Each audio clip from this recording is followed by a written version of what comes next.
Good evening. For those of you who don't know me, I am Julie Weideman, and this is my second year as the Library Media Coordinator for the district. First off, thank you for taking the time to let me speak on behalf of the Library Media Program. I also want to say thank you for doing the difficult job of taking care of our school district.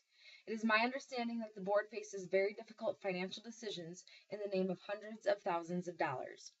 While I can definitely say that I wouldn't want to be in your shoes, I would like to be of assistance by providing some data and information that may help you make a more educated decision in regards to the library media program.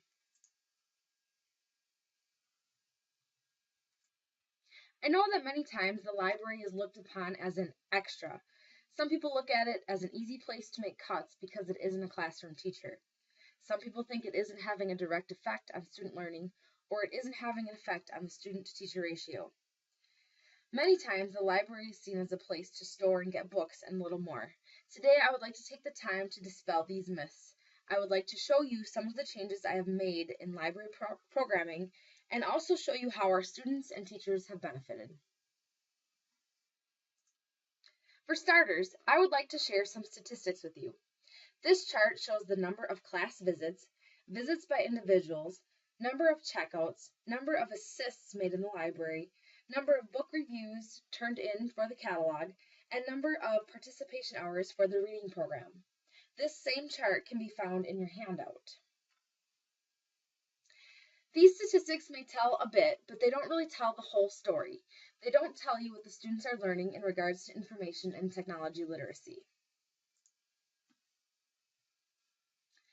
According to the study of student learning through school library media centers, an impact study done in Wisconsin, schools with a full-time LMS demonstrated higher WKC reading and language arts performance across all grade and school levels in schools with higher levels of library media program staffing. Colorado, Alaska, California, and numerous other states have had similar findings correlating library media specialist staffing with student achievement. However, I doubt that you want to hear about the specifics of those studies. They don't give you specific information about our students. This infographic displayed can also be found in your packet. Instead, I'd rather tell you about some of the great programs and collaborations that have been happening within our own school district's walls through the library media program. So, what has our library program been providing over the last year, and what does it have to do with student achievement?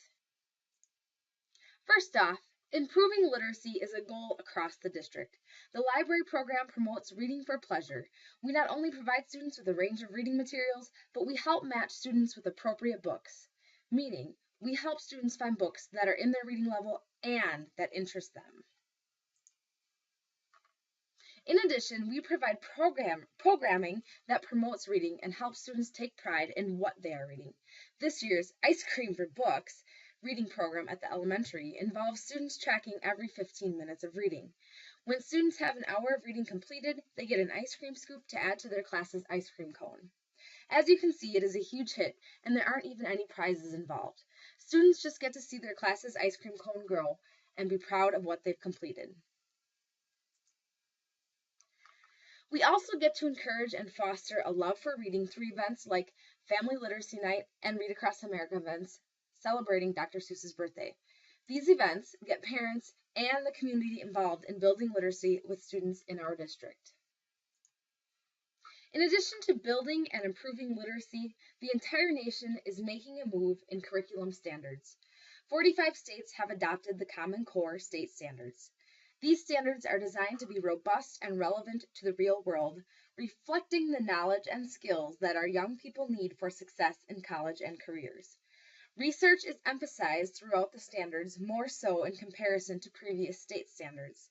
This is not new to libraries and librarians, as we've always known the importance of finding and using information. However, the increased emphasis on these skills brings an increased importance on the library media program. Collaborative projects with teachers allow me to teach students research skills. In a drug research project with Mrs. Bingham, students learned how to evaluate websites to make sure they were credible before using the information. One student was surprised to learn that anyone can publish on the internet. With Miss Larson's 8th grade English class, students had to gather research to form an argument on a chosen debate topic, such as using personal cell phone devices in the classroom, is homework necessary, or banning the sale of junk food, and many other options were available.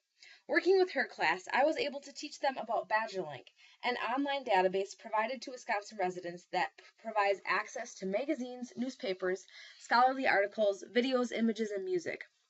This allowed students to find trustworthy resources that provided solid information to form their debate argument. This was the perfect collaboration. Miss Larson was skilled in teaching students how to form a debate, and my knowledge was useful in teaching students how to find information to support their stance. Students came away knowing how to navigate BadgerLink and find information that was more relevant to their needs quickly. After this project, one student said, "There's really a lot of stuff in BadgerLink. I never knew about it before." And Miss Larson also wanted to give some input tonight. She said, "Mrs. Weideman helped our students navigate a vast amount of information in a short amount of time. Mrs. Weideman's knowledge of advanced searches, paired with her knowledge of subject headings, allowed my students to find information quickly. Students came out with higher quality information in a shorter amount of time." In addition to the Common Core state standards, teachers need to consider the 21st century learning skills that students will need to be successful after high school. 21st century skills focus on creativity and innovation, critical thinking and problem solving, and communication and collaboration. Many of these skills can be addressed through the integration of technology into the curriculum. Unfortunately, many of our teachers are overwhelmed with the plethora of initiatives and changes that are currently occurring within education, and don't have the time to learn about new technologies and how they can help students develop 21st century skills. In steps the library media program, answering to another need of students and staff. Through professional development and collaboration, I have helped teachers integrate new technologies in a way that enhances the curriculum. Each week, I host a Tech Tip Tuesday in the library lab. Many teachers voluntarily stay an extra half hour after school. Since I have knowledge of curriculum and knowledge of technology, I am able to help educate teachers about online tools available and also provide them with the innovative ways to use them in their classroom. So far, we've hosted 4 Tech Tip Tuesdays, and there have been 40 different teachers in attendance. In addition, I've collaborated with teachers to integrate technology in a meaningful way. Our students are constantly connected and using technology in their lives. Some of them come to school and experience disconnect because the curriculum doesn't appear relevant to them. I work with teachers to use technology in a manner that meets the standards while making it more interesting and/or relevant to the student while keeping them engaged. One such project was book talks in the 6th grade English class. Students were required to consider the main elements of the book, including setting, characters, plot, conflict, and the themes of the book. They then had to use these things and create a book talk that would make others want to read the book. Students used a tool called VoiceThread, and afterwards we were able to create QR codes to display in the library. Students visiting the library could scan the QR codes on the iPads and then listen to the voice threads about the books the 6th grade students had read. Here is an example I would like to share.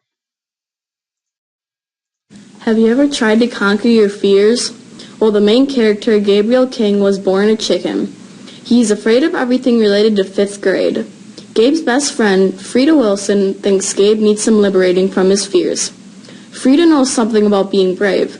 She is the only black girl in her school in a town with the Ku Klux Klan, a white group that is against black people.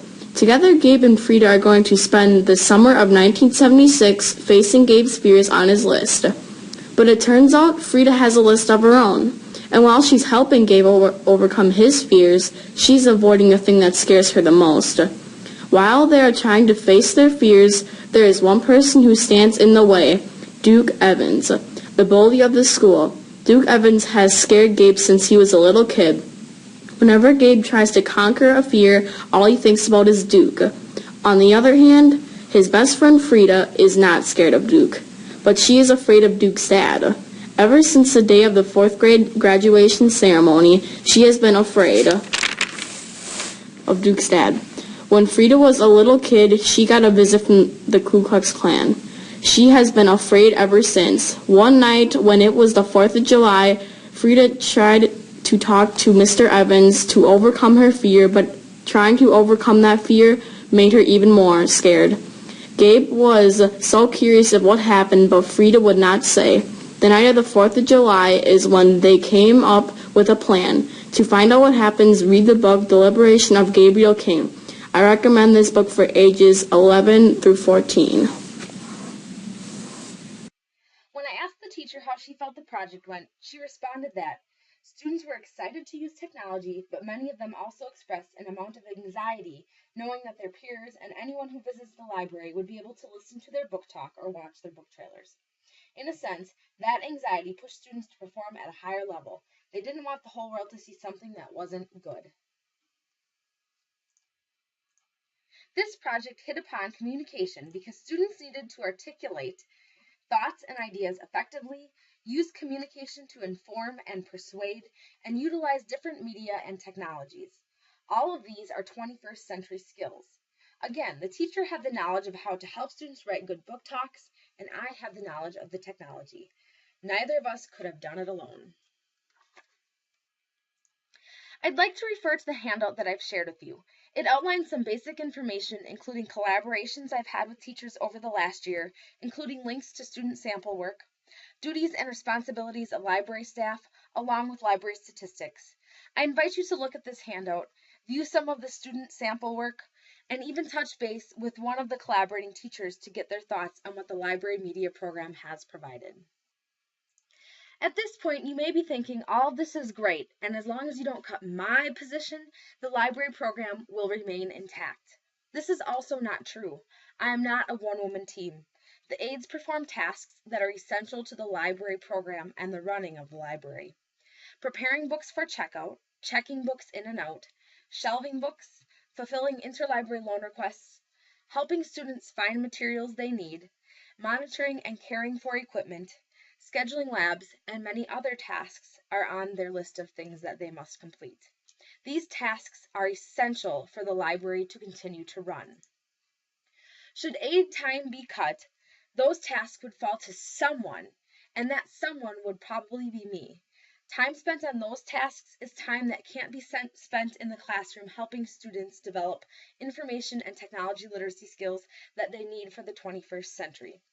I'm urging you to keep the library program status quo in staffing so that we can continue to help students expand their literacy and technology skills, develop research skills, and become critical thinkers and collaborators.